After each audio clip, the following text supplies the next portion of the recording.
Chapter 3 The City of Resurrections. Herbert! Good God! Is it possible? Yes, my name's Herbert.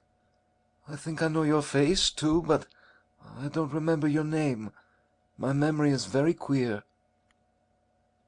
Don't you recollect Villiers of Whatham? So it is, so it is. I beg your pardon, Villiers. I didn't think I was begging of an old college friend. Good night. My dear fellow, this haste is unnecessary. My rooms are close by, but we won't go there just yet. Suppose we walk up Shaftesbury Avenue a little way.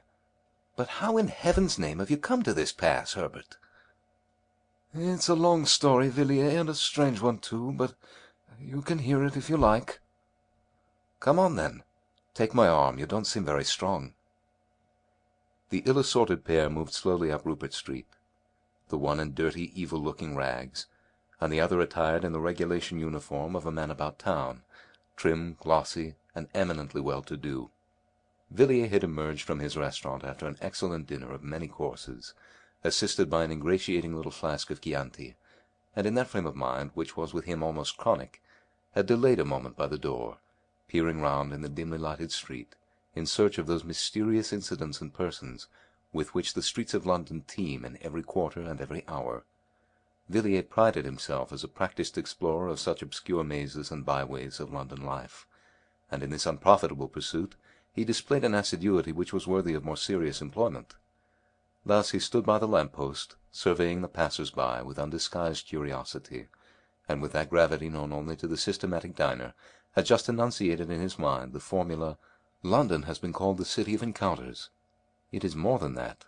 It is the City of Resurrections," when these reflections were suddenly interrupted by a piteous whine at his elbow and a deplorable appeal for alms. He looked around in some irritation, and with a sudden shock found himself confronted with the embodied proof of his somewhat stilted fancies.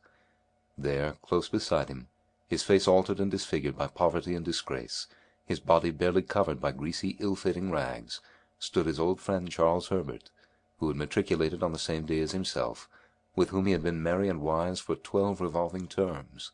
Different occupations and varying interests had interrupted the friendship, and it was 6 years since Villiers had seen Herbert, and now he looked upon this wreck of a man with grief and dismay, mingled with a certain inquisitiveness as to what dreary chain of circumstances had dragged him down to such a doleful pass. Villiers felt together with compassion all the relish of the amateur in mysteries, and congratulated himself on his leisurely speculations outside the restaurant. They walked on in silence for some time, and more than one passer-by stared in astonishment at the unaccustomed spectacle of a well-dressed man with an unmistakable beggar hanging on to his arm, and observing this, Villiers led the way to an obscure street in Soho. Here he repeated his question. "How on earth has it happened, Herbert? I always understood you would succeed to an excellent position in Dorsetshire. Did your father disinherit you? Surely not." "No, Villiers. I came into all the property at my poor father's death. He died a year after I left Oxford.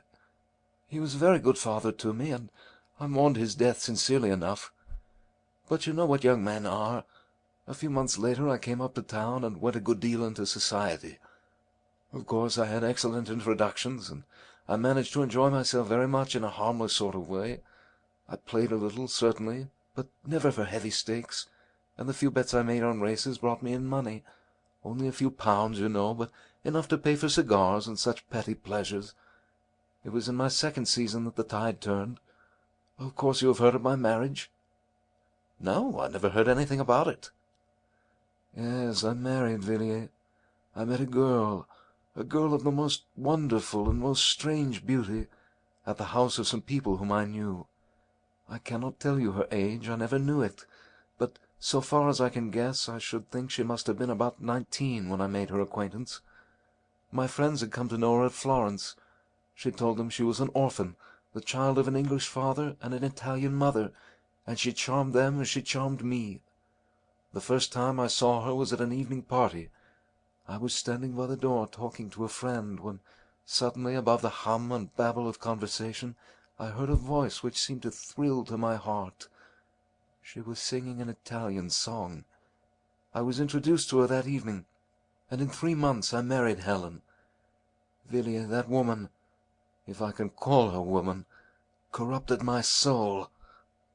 The night of the wedding I found myself sitting in her bedroom in the hotel, listening to her talk.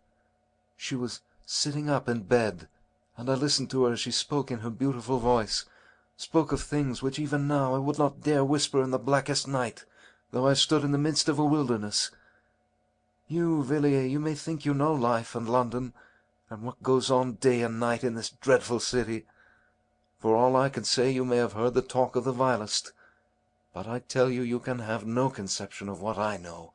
Not in your most fantastic, hideous dreams can you have imaged forth the faintest shadow of what I have heard and seen. Yes, seen. I have seen the incredible, such horrors that even I myself sometimes stop in the middle of the street and ask whether it is possible for a man to behold such things and live. In a year, Villiers, I was a ruined man in body and soul. In body and soul. But your property, Herbert. You had land in Dorset.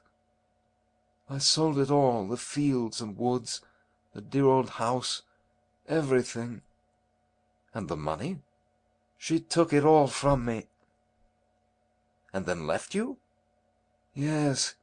She disappeared one night. I don't know where she went, but I am sure if I saw her again it would kill me. The rest of my story is of no interest. Sordid misery, that is all.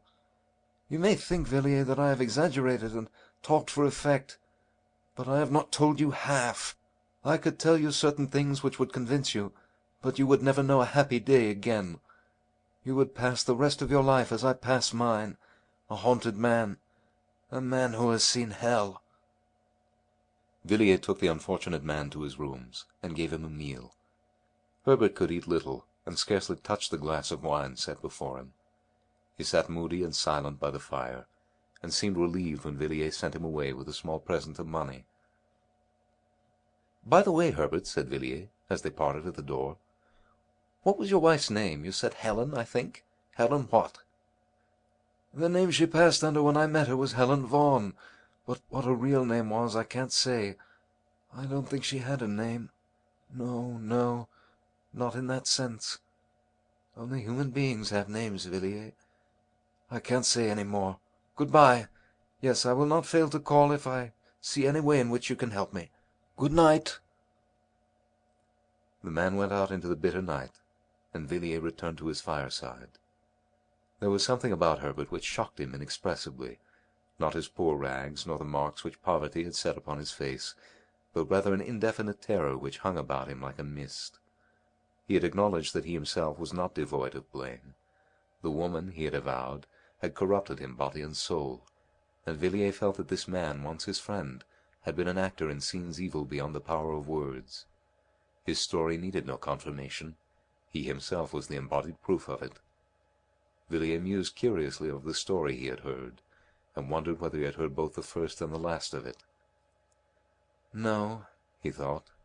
Certainly not the last. Probably only the beginning. A case like this is like a nest of Chinese boxes. You open one after the other and find a quainter workmanship in every box. Most likely poor Herbert is merely one of the outside boxes. There are stranger ones to follow. Villiers could not take his mind away from Herbert and his story, which seemed to grow wilder as the night wore on. The fire seemed to burn low, and the chilly air of the morning crept into the room. Villiers got up with a glance over his shoulder, and shivering slightly, went to bed. A few days later he saw at his club a gentleman of his acquaintance named Austin, who was famous for his intimate knowledge of London life, both in its tenebrous and luminous phases. Villiers, still full of his encounter in Soho and its consequences, thought Austin might possibly be able to shed some light on Herbert's history, and so after some casual talk he suddenly put the question, "Do you happen to know anything of a man named Herbert? Charles Herbert?" Austin turned round sharply and stared at Villiers with some astonishment. "Charles Herbert? Weren't you in town 3 years ago? No, then you have not heard of the Paul Street case. It caused a good deal of sensation at the time." "What was the case?"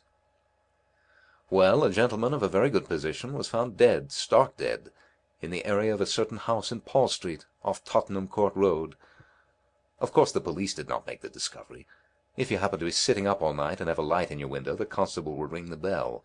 But if you happen to be lying dead in somebody's area, you will be left alone. In this instance, as in many others, the alarm was raised by some kind of vagabond. I don't mean a common tramp or a public-house loafer, but a gentleman whose business or pleasure, or both, made him a spectator of the London streets at 5 o'clock in the morning. This individual was, as he said, going home. It did not appear whence or whither, and had occasion to pass through Paul Street between 4 and 5 a.m. Something or other caught his eye at number 20.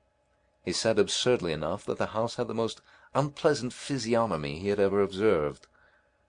But at any rate he glanced down the area, and was a good deal astonished to see a man lying on the stones, his limbs all huddled together and his face turned up. Our gentleman thought his face looked peculiarly ghastly, and so set off at a run in search of the nearest policeman. The constable was at first inclined to treat the matter lightly, suspecting common drunkenness. However, he came, and after looking at the man's face, changed his tone quickly enough.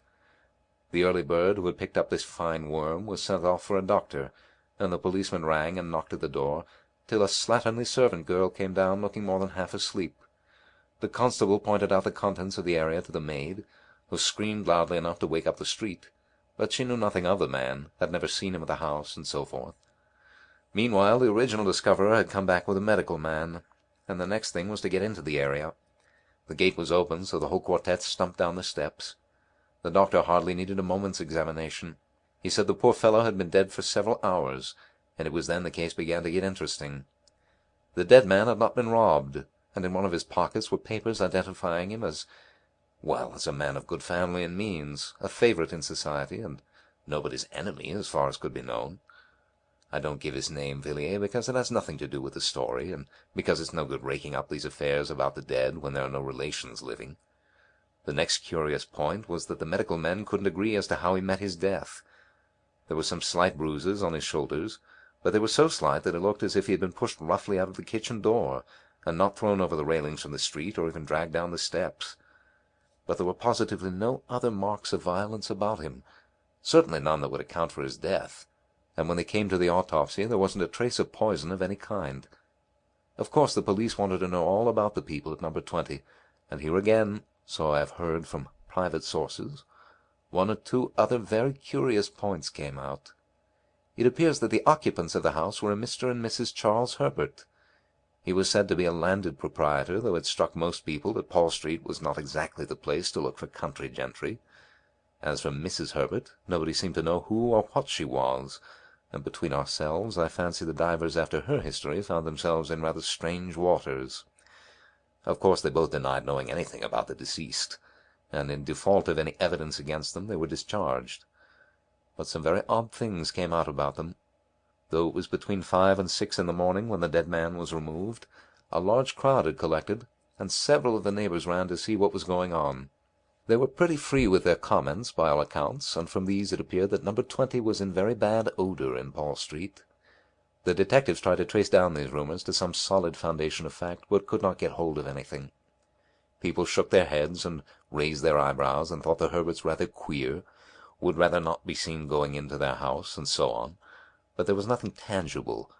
The authorities were morally certain the man met his death in some way or another in the house, and was thrown out by the kitchen door, but they couldn't prove it, and the absence of any indications of violence or poisoning left them helpless. An odd case, wasn't it? But curiously enough, there's something more that I haven't told you. I happen to know one of the doctors who was consulted as to the cause of death, and some time after the inquest I met him and asked him about it. "Do you really mean to tell me," I said, "that you were baffled by the case? That you actually don't know what the man died of?" "Pardon me," he replied, "I know perfectly well what caused death.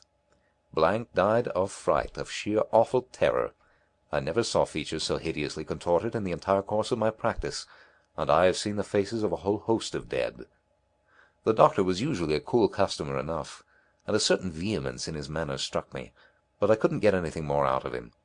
I suppose the Treasury didn't see their way to prosecuting the Herberts for frightening a man to death.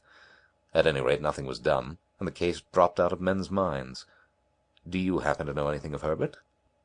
"Well," replied Villiers, "he was an old college friend of mine." "You don't say so! Have you ever seen his wife?" No, I haven't. I have lost sight of Herbert for many years." "It's queer, isn't it? parting with a man at the college gate or at Paddington, seeing nothing of him for years, and then finding him pop up his head in such an odd place. But I should like to have seen Mrs. Herbert. People said extraordinary things about her." "What sort of things?" "Well, I hardly know how to tell you. Everyone who saw her at the police court said she was at once the most beautiful woman and the most repulsive they had ever set eyes on. I have spoken to a man who saw her, and I assure you he positively shuddered as he tried to describe the woman, but he couldn't tell why. She seems to have been a sort of enigma, and I expect if that one dead man could have told tales, he would have told some uncommonly queer ones. And there you are again in another puzzle. What could a respectable country gentleman like Mr. Blank, we'll call him that, if you don't mind, want in such a very queer house as number 20? It's altogether a very odd case, isn't it?" "Oh, it is indeed, Austin. An extraordinary case. I didn't think when I asked you about my old friend I should strike on such strange metal. Well, I must be off. Good day." Villiers went away, thinking of his own conceit of the Chinese boxes. Here was quaint workmanship indeed.